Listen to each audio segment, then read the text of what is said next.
I did it! I finally finished this keyboard build after like 4 months of just not working on it at all, except for the last week. It is done. Yeah, this thing was kind of in pieces for a long time. I started lubing the switches, and then it was in pieces. Procrastinated about 3 months, finally finished lubing the switches. Then you'll notice I painted it. That took a while. But I could officially say it is kind of custom. I need some new keycaps, but I mean, they get the job done. They look fine.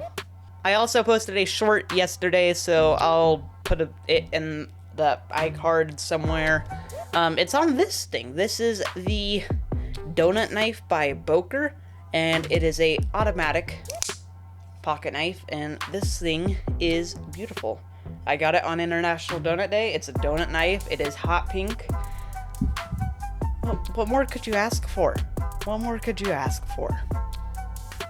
Anyways, enjoy this voiceover of me talking about how I built this thing.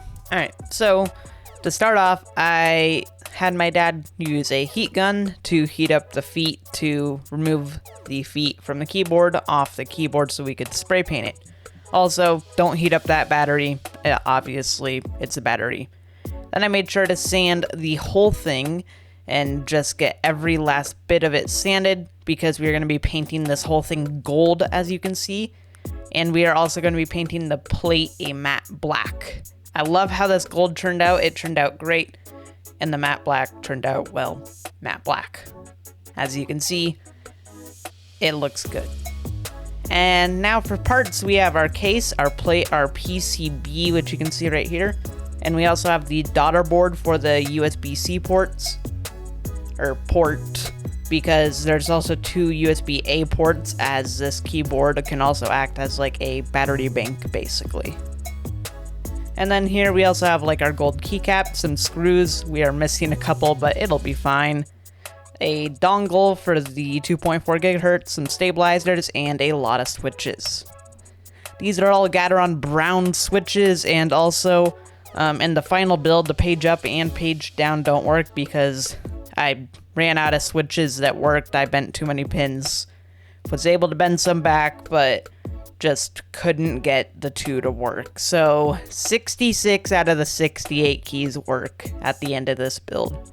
But here, as you can see, I am currently screwing in the PCB to the plate, and I went to mount the stabilizers, but I looked up an image, the stabilizer bar went on top in the image, but then I found out it actually goes on the bottom on this board, and I kept putting it on the bottom for all the smaller ones, but then I got to the space bar and something felt a little off, so I noticed you can see these notches right here, and that helps you see which way the stabilizer goes in. So the space bar, the bar is on top, and on the other keys, the bar is actually on the bottom.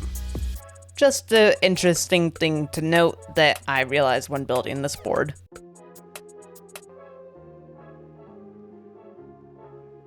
And it is switch time! So yeah, this took a while.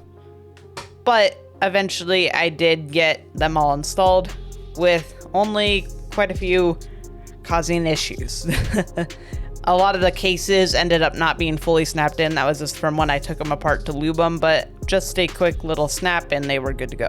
Also, now it's time to mount the daughter board for the USB-C port, so we just align it, make sure those screw posts are in the holes, and then screw it together. And I actually have both screws for this, so that's nice. And as you can see, I added 2 layers of some foam. I forget what the foam is, but you can see from my last build of this board like a year or 2 ago. Only a year. I haven't been doing this that long. But then I made sure to get the whole thing assembled, and it is time-lapse time, so enjoy me putting all these keys on. This took a while. That's why it's a time-lapse at 800% speed. This took a while.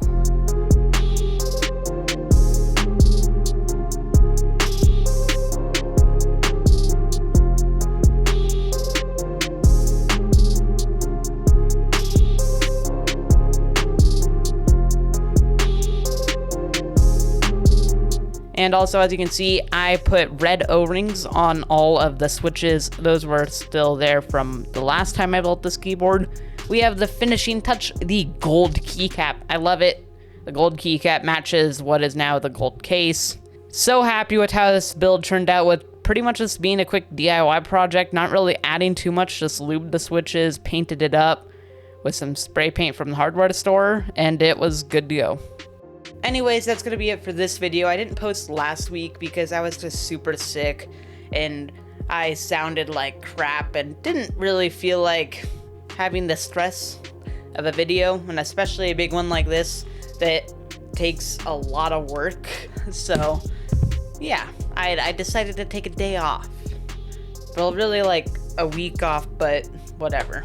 Anyways, have a great rest of your morning, afternoon, night. I post these at 10 a.m. every Sunday, so probably in the morning if you're watching this when I posted it, but yeah.